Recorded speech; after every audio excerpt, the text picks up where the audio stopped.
Good morning दोस्तों, GS live channel में आपका स्वागत है।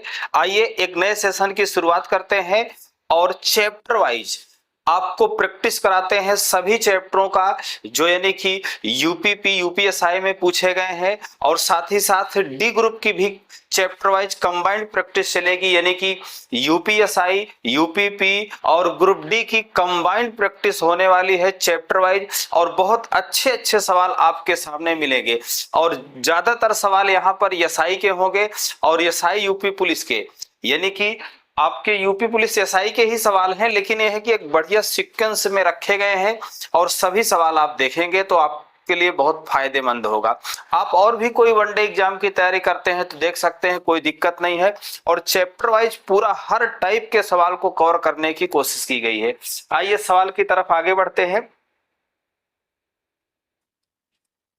पहला सवाल है, दो अंकों वाली संख्याओं के अंकों का अनुपात 4:3 है। तो देखिए दोस्तों, कह रहा है कि दो अंकों वाली संख्याओं का जो अनुपात है वो 4:3 है और अंकों को परस्पर बदलने से प्राप्त संख्या मूल संख्या से 18 कम है। तो आपसे नई संख्या पूछा है, यानी नई संख्या पूछा है जब उनके अंकों को आपस में बदला गया, यानी कि इनके अंक का जो रेशियो था 4:3 के अनुपात में था, यानी कि इकाई और दहाई के अंक का जो रेशियो था। लेकिन जब इसको अंक को हम बदलेंगे तो इसका रेशियो कितना बन जाएगा, 3:4 बन जाएगा। यानी कि जो पुरानी संख्या होगी इस अनुपात में होगी और जो नई संख्या होगी 3:4 के अनुपात में होगी। तो अब यहां पर देखिए, तो इसमें नई संख्या में जो अंक होंगे यानी 3:4 के अनुपात में होंगे। तो देखिए यहां पर अंकों को अगर आपस में काटा जाए तो 2:3 यानी 23 बनेगा। तो क्या बनेगा, 2:3, ये तो बनेगा ही नहीं। और इसको डिवाइड करेंगे अंकों को आपस में तो 3:4 आ जाएगा, यानी नई संख्या कौन सी आ जाएगी, 64। जबकि ये पुरानी संख्या कितनी रही होगी, 86 रही होगी। आइए अगले सवाल की तरफ आगे बढ़ते हैं।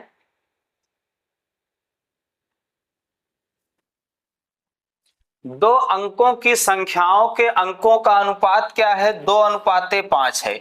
यानी कि अंकों का अनुपात 2:5 है और संख्या को परस्पर बदलने से प्राप्त नई संख्या प्रारंभिक संख्या से 27 अधिक है।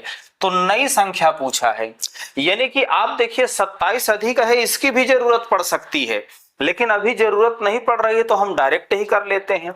यानी संख्या का अंकों का संख्या में अंकों का अनुपात 2:5 है, लेकिन जब संख्या के अंकों को बदला जाएगा तो 5:2 हो जाएगा। यानी जो नई संख्या आएगी उसमें जो अंक का अनुपात होगा 5:2 होगा। और ऐसा किस ऑप्शन में है अंकों का अनुपात, डी ऑप्शन में 5:2 के अनुपात में है। दो अंकों की संख्या के अंकों का योगफल 8 है। तो देखिए अगर हम यही से यूपीएसआई में सब पूछे गए सवाल हैं तो अगर हम देखें तो इनका भी योग 8 नहीं है, जबकि इनका 8 है, इनका भी 8 नहीं है, 10 है, और इनका भी 8 नहीं है, 5 है। तो डायरेक्ट सवाल हो गया, अगला पार्ट हमें करने की जरूरत ही नहीं है। जब दो ऑप्शन मिलेंगे तब आगे की चीजों को हम सॉल्व करेंगे, अदरवाइज हमें कोई करने की जरूरत नहीं है। आइए अगले सवाल की तरफ बढ़ते हैं। दो अंकों की संख्या के अंकों का योग 9 है। तो चलिए पहले अंकों का योग देखिए, इसका आप जोड़ेंगे 11 हो जाएगा, इसका कितना हो जाएगा 13 और इसका 15, यानी इसी के अंकों का योग क्या है, 9 है। जैसे यूपीएसआई एग्जाम में पूछा गया है 2021 में, हुबहू ऑप्शन उसी तरीके से मैं रखा हूं। ठीक, आइए अगले सवाल की तरफ बढ़ते हैं। एक 3 अंकी संख्या, अब की बार संख्या कितने अंकों की है, 3 अंकों की है। 3 अंकी संख्या का प्रत्येक अंक 3 का गुणज है, मतलब उसके जितने भी अंक होंगे वो 3 के गुणज होंगे, यानी 3 से कटने वाले होंगे। और 3 से कटने वाले नंबर क्या होते हैं, 3, 6, 9। और आगे बढ़ते हैं। अगर इस संख्या का अंतिम अंक एक सम संख्या है, यानी उसका जो अंतिम अंक है एक सम संख्या होना चाहिए, मतलब इन तीनों में से हमें क्या अंतिम अंक लेना पड़ेगा, 6 लेना पड़ेगा, ताकि अंतिम अंक क्या हो, एक सम संख्या हो। और आगे कह रहा है कि उनके तीनों अंकों का योग कितना है, 12 है। मतलब इनके तीनों अंकों का योग 12 है, तो बाकी जो दोनों अंक होंगे उनको भी हमें 6 रखना पड़ेगा, तभी 6 और 6 12 होगा। लेकिन यहाँ संख्या 3 अंक की है, तो यानी हमें अभी 2 अंक रखने पड़ेंगे, तो दोनों को हम क्या कर देते हैं, 3 3 रख देते हैं। तो देखिए इनका योग भी 12 यानी कि 12 हो गया, और संख्या आपकी कितना बन गई, 336। लेकिन आपसे पूछा है संख्या का 25%, तो हम इसी का क्या करते हैं, 25% निकाल लेते हैं। यानी 25% का मतलब 1/4, तो 4 8 32, 4 चौक 16, 84 आ जाएगा। यानी ऑप्शन आपका कौन सा होगा, सी नंबर। एक 3 अंकों वाली संख्या के अंकों को उलटने से प्राप्त संख्या मूल संख्या से 396 अधिक है। 10वें स्थान का अंक 2 है, यानी कि जो दहाई वाला अंक है 2 है। तो देखिए सभी ऑप्शन में दहाई वाला अंक 2 है, यानी कि अभी तो हमारे 4 के चारों ऑप्शन सही हो रहे हैं। आगे बढ़ते हैं, कह रहा कि 100वें स्थान का अंक इकाई के स्थान के अंक का आधा है। मतलब जो सैकड़े का अंक है वो इकाई वाले का आधा है। अगर यहां देखें तो सैकड़े वाला क्या इकाई वाले का आधा है, बिल्कुल भी नहीं। यहां देखा जाए तो सैकड़े वाला जो है देखिए इकाई वाले का आधा है। लेकिन ऐसे ही हम नहीं टिक कर देंगे, अभी और आगे बढ़ेंगे, सभी स्टेप को देखेंगे। यहां भी देखेंगे तो ये भी आधा नहीं है, और यहां देखें तो ये भी देखिए सैकड़े वाला अंक इकाई वाले का आधा है। यानी अभी तो हमारे 2 ऑप्शन सही हो रहे हैं। तो बाकी और जो डाटा दिया गया है उसी हिसाब से हम समझेंगे। बाकी जो डाटा दिया गया है, क्या दिया है कि संख्या को अगर उल्टा जाए तो कितना ज्यादा हो जाए, 396 ज्यादा हो जाए। अब दोनों में से हम एक चेक करेंगे, अगर वो उलटने से 396 ज्यादा नहीं हुआ तो हम अगले को डायरेक्ट टिक कर देंगे। जैसे अगर इसको हम उल्टा लिखेंगे तो 600 कितना हो जाएगा, 23। तो देखते हैं क्या इस 326 से कितना ज्यादा हुआ, तो यहां घटा दीजिए, कितना आएगा, 7 9, और यहाँ कितना आ जाएगा, 2। यानी कि अगर हम बी वाले को अंक पलटेंगे तो उसको घटाने से देखिए 396 ज्यादा नहीं हुआ, इसका मतलब ये ऑप्शन नहीं होगा, यही ऑप्शन सही होगा। आप चाहें तो वेरीफाई कर लें। देखिए अगर इनके अंक को उल्टेंगे तो 824 हो जाएगा, और जब इसी संख्या को हम घटाएंगे तो आप देखिए कितना आ जाएगा, 6 9 और 3, 396 ही अधिक होगा, यानी ऑप्शन यही होगा। ठीक, आइए अगले सवाल की तरफ बढ़ते हैं।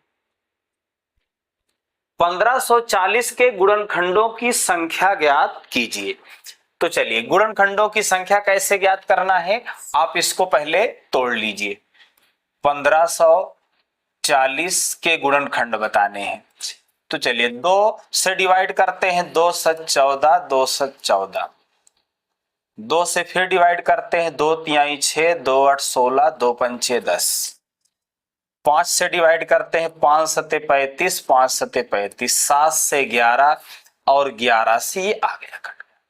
यहां देखिए तो ये 2 की पावर कितना है, 2, और यहां 5 की पावर 1, और 7 की पावर 1, और 11 की पावर 1 है।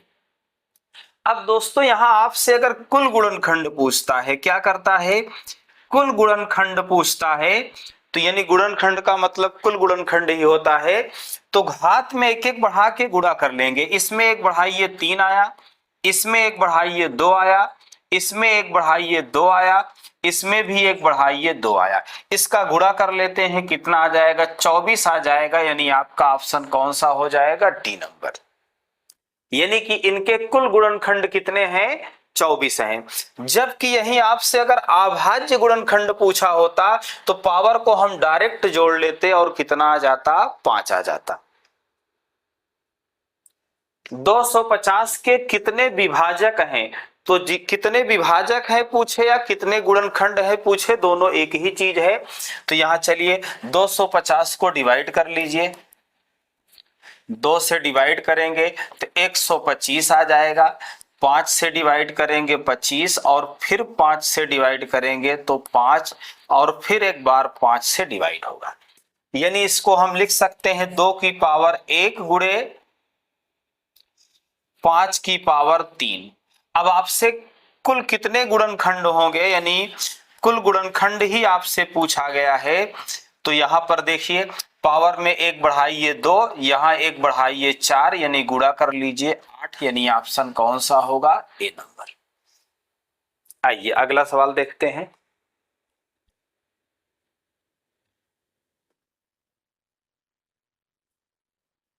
चलिए संख्या 223 में अब आगे ऑप्शन बेस्ड सवाल आपको बताना है। तो चलिए पहले इसको आप तोड़ लीजिए। 323 है, संख्या 323 है, तो इसको डिवाइड कर लेते हैं। 3 से होगा नहीं, 7 से होगा नहीं, 11 से भी डिवाइड नहीं होगा, 13 दूना 26, 13 से भी नहीं होगा। 17 पे आते हैं, 17 एक अन्नम 17 हो जाएगा, आपका 15 बचेगा और 17 नवैया 153, यानी कि अब इन 19 से डिवाइड कर दीजिए, 1 आ गया। तो यानी देखिए कितना बन गया, 17 की पावर 1 गुणे 19 की पावर 1। चलिए आपसे अगर यहां पूछा जाए कि कुल गुणनखंड कितने होंगे, कुल गुणनखंड क्योंकि अब ऑप्शन बेस करना है तो पावर में 1 बढ़ा के आप क्या कर देंगे, गुणा कर देंगे, 4 आ जाएगा। लेकिन आपसे अगर अभाज्य गुणनखंड पूछे, क्या पूछे, अभाज्य गुणनखंड आपसे पूछे तो पावर को डायरेक्ट जोड़ लिया जाता है, 1 + 1 यानी कितना, 2 आ गया। अब देखते हैं सवाल में ऑप्शन कैसा दिया गया है। पहला कह रहा है कोई अभाज्य गुणनखंड नहीं है, सरासर गलत है क्योंकि अभाज्य गुणनखंड कितने आए हैं, 2 आए हैं। दूसरा कह रहा है 2 अभाज्य गुणनखंड है, इसका मतलब बिल्कुल सही है क्योंकि 2 अभाज्य गुणनखंड हैं। अब यहां देखिए जो 4 दिए गए हैं ये 4 अभाज्य गुणनखंड नहीं है, ये कुल गुणनखंड 4 हैं। ठीक, तो यानी कि आपके बाकी ऑप्शन सही नहीं होंगे। आइए अगला सवाल है आपका, 6561 के वर्गमूल को ज्ञात करके इस संख्या को अपने वर्गमूल से विभाजित किया जाता है तो परिणाम ज्ञात करें। आइए पूरा कॉन्सेप्ट पहले सवाल का समझाता हूं। एक संख्या मान लेते हैं कितना है, 9 है, और अगर 9 को इसके वर्गमूल से भाग देंगे, इसका वर्गमूल 3 होता है तो 3 आएगा। यानी किसी संख्या के वर्गमूल से अगर उसमें भाग दे रहे हैं तो जो आंसर आ रहा है उसके वर्गमूल के बराबर ही आ रहा है। एक और एग्जांपल लेते हैं, 16 को अगर इसके वर्गमूल यानी 4 से भाग देंगे तो 4 ही आएगा। यानी किसी संख्या के वर्गमूल को उसी वर्गमूल से उसी संख्या को अगर हम भाग देते हैं तो जो आंसर आता है वो भी वर्गमूल के बराबर ही आता है। यानी कि आपको सीधा सीधा इस सवाल का जवाब दे देना है इसका वर्गमूल निकालकर। और आइए एक बढ़िया ट्रिक वर्गमूल निकालने का सिखाता हूं, लास्ट का 2 अंक, लास्ट का 2 अंक। तो अब आप यहां पर देखेंगे लास्ट का 2 अंक कितना है, 61 है, तो किसके वर्ग के अंत में 61 आता है, तो आप बताएंगे 19 के वर्ग के अंत में 61 आता है, कितना होता है, 361। किसके वर्ग के अंत में 61 आता है, 19 के वर्ग के अंत में 61 आता है। तो इसका मतलब ये 100 से 19 कम या 19 ज्यादा होगी, और देखा जाए तो 100 से 19 कम एक ही ऑप्शन है, कौन सा, 81। इसका मतलब यही आपका सही जवाब होगा। 910 तक कितनी संख्याएं 3 तथा 5 दोनों से विभाज्य हैं, यानी कि 910 तक कितनी संख्याएं हैं जो 3 और 5 दोनों से कटे। देखिए तो हमें यानी 3 और 5 का क्या ले लेना है, एलसीएम कितना आ जाएगा, 15। यानी कि कहने का मतलब ऐसा नंबर लेना है जो 3 और 5 दोनों से कटे, यानी 15 से कटे। तो यानी कि ऐसी संख्या बताना है, कितनी संख्याएं हैं जो 3 और 5 दोनों से विभाज्य हैं, यानी 15 से आप डिवाइड कर दीजिए। 15 छक्का 90, एक अंक आएगा, 0 बढ़ेगा यहाँ, फिर आपका 0 बढ़ाएंगे तो यहाँ 15 छक्का 90, लेकिन हमसे दशमलव से मतलब नहीं है, यहाँ जो संख्या होती है पूर्णांक में होती है, यानी आपका जवाब कितना आ जाएगा, 60, यानी ऑप्शन बी हो जाएगा। आइए एक सवाल इसी तरीके का और देखते हैं। 950 तक कितनी संख्याएं 3 और 5 दोनों से विभाजित हैं? यानी कि 950 तक कितनी संख्याएं हैं जो 3 और 5 दोनों से कटेंगी, यानी 15 से कटेंगी। तो चलिए 15 से विभाजित कर देते हैं। 15 छक्का 90 और 15 तिया 45, और दशमलव में और कुछ आएगा, लेकिन हमसे दशमलव से कोई मतलब नहीं है। आंसर आपका कितना आ जाएगा? 63। 63 ही ऐसी संख्याएं होंगी 950 के पहले जो 15 से विभाजित होंगी। 870 तक कितनी संख्याएं 3 और 7 दोनों से विभाजित हैं? यानी 870 तक कितनी संख्याएं हैं जो 3 और 5 दोनों से विभाजित हों, यानी 21 से विभाजित हों। तो चलिए सॉल्व कर लेते हैं। 3 सते 21, 3 दूना 6, 3 नवा 27। अब 7 से डिवाइड करेंगे तो 7 चौक 28 हो जाएगा, 1 बचेगा, और 10 हो जाएगा तो 7 एकम 7, यानी 41 दशमलव कुछ आएगा। लेकिन जो संख्या होती है वो पूर्णांक में होती है, नहीं 41 ही होगा। ऑप्शन कौन सा हो जाएगा? B number. निम्नलिखित विकल्पों में से कौन सी संख्या वर्ग संख्या नहीं है? तो चलिए इसमें पूछा है कौन सी संख्या वर्ग संख्या नहीं है, यूपी पुलिस का पूछा गया सवाल है। आइए मैं आपको एक ट्रिक बताता हूं, जिसके अंत में 5 आता है तो उसी तरीके से आप इसको बड़ा आसानी से कर लेंगे। देखिए, जैसे अगर हम 25 का वर्ग करें जिसके अंत में 5 आता है, तो 5 का वर्ग 25 हम पूरा पूरा लिख देंगे 2 अंक, यानी जिसके अंत में 5 है उसका ये ट्रिक है, ध्यान रखिएगा। अब इस 2 की अगली संख्या क्या होती है? 3, मतलब 2 से अगली संख्या से गुणा कर देना है, 2 तिहाई 6। ठीक, और देखते हैं 35 का अगर हम वर्ग करें तो लास्ट में 5 आता है, तो 5 का वर्ग 25 पूरा पूरा दोनों अंक लिख देना है। और इस 3 की अगली संख्या 4 होती है, तो 3 चौक 12। इसी तरीके से आप कुछ भी कर सकते हैं। यहां पर आप 55 की बात कर लें तो 55 की बात करेंगे तो 5 का वर्ग 25, इस 5 की अगली संख्या क्या आती है? 6 आती है, तो 5 छंग 30। ऐसे 65 का कर लेते हैं तो 5 का वर्ग 25, 5 का वर्ग 25 पूरा लिख दिया। इस 6 की अगली संख्या क्या होती है? 7, तो 6 सते 42। तो इस तरीके से आप आसानी से वर्ग कर सकते हैं। और जब इस तरीके से आप आसानी से वर्ग कर सकते हैं तो इसी ट्रिक का इस्तेमाल करके आप वर्गमूल भी निकाल लेंगे। देखिए लास्ट में 2 अंक 25 25 हैं, और बाकी इसके पहले के जो अंक होंगे उनका क्रम से खंड होगा। अब यहां देखिए इसका क्रम से खंड हो जाएगा क्या? 7 8 56। इसका भी क्रम से खंड हो जाएगा 8 9 72। इसका क्रम से खंड नहीं होगा, और इसका भी क्रम से खंड हो जाएगा 9 धम्मा 90। यानी कि आपसे पूछा है कौन सी संख्या वर्ग नहीं है, तो ऑप्शन सी जो है ये वर्ग नहीं है। आइए अगले सवाल की तरफ। निम्नलिखित विकल्पों में से कौन सी संख्या वर्ग नहीं है? बिल्कुल उसी टेक्निक का प्रयोग करेंगे। देखिए 25 है यहां पर, अब आगे आइए इसका क्रम से खंड कर देंगे, 4 तिहाई 12 या 3 चौक 12। इसका भी क्रम से खंड कर देंगे, 4 पंचे 20। इसका हम क्रम से खंड नहीं कर पाएंगे, जबकि इसका भी कर देंगे 6 सते 42। यानी कि सभी पूर्ण वर्ग हैं, लेकिन सी वाला ऑप्शन नहीं है।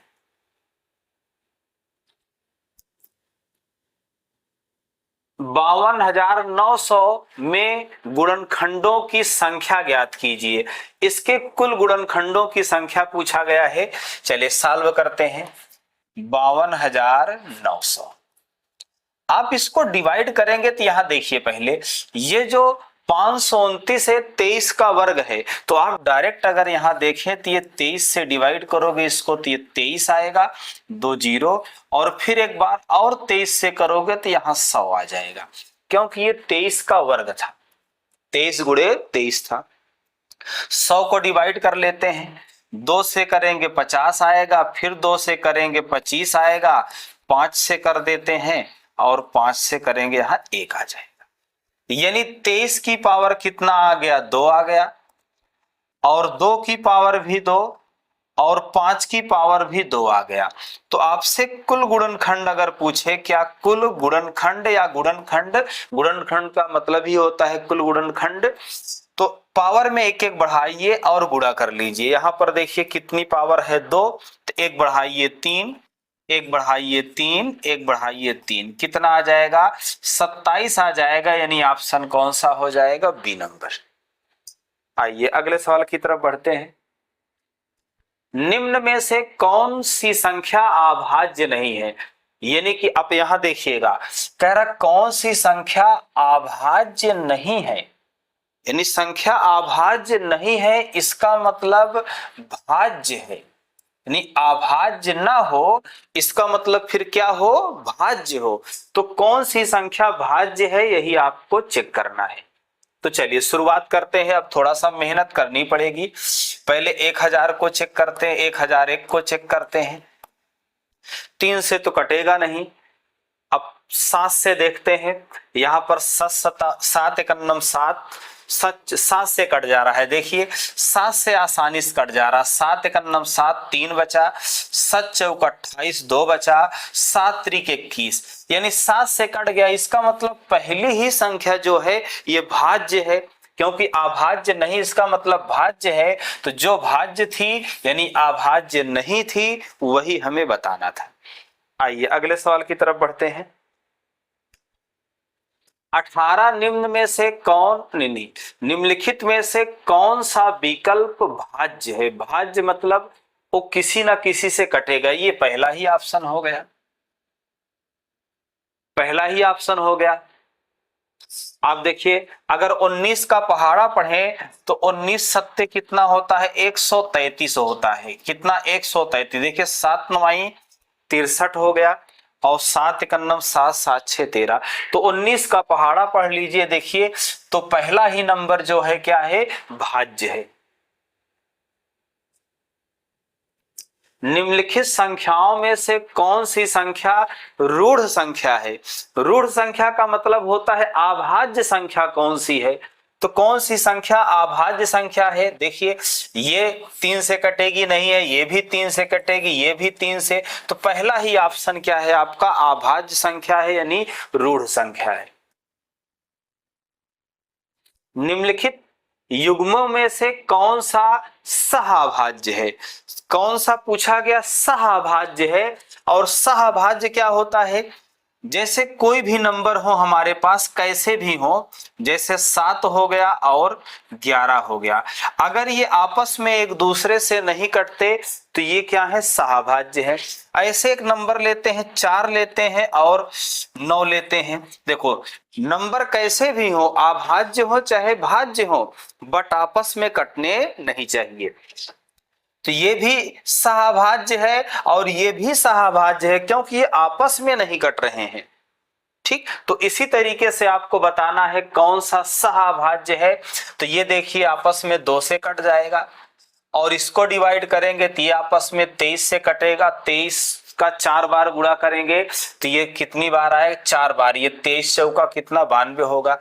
और इसको देख लेते हैं, यहाँ पर देखिए ये आपका, इसमें देखिए कितना है, ये 3, ये 3 से दोनों कट रहे हैं, क्योंकि अंकों का योग 6 है और इसके अंकों का योग कितना है, 9 है। ये भी 3 से कट रहे हैं। तो यही संख्या जो होगी आपकी सहअभाज्य होगी, क्योंकि इसमें जो अंक दिए गए हैं 18 और 35 आपस में एक दूसरे से बिल्कुल भी नहीं कटेंगे।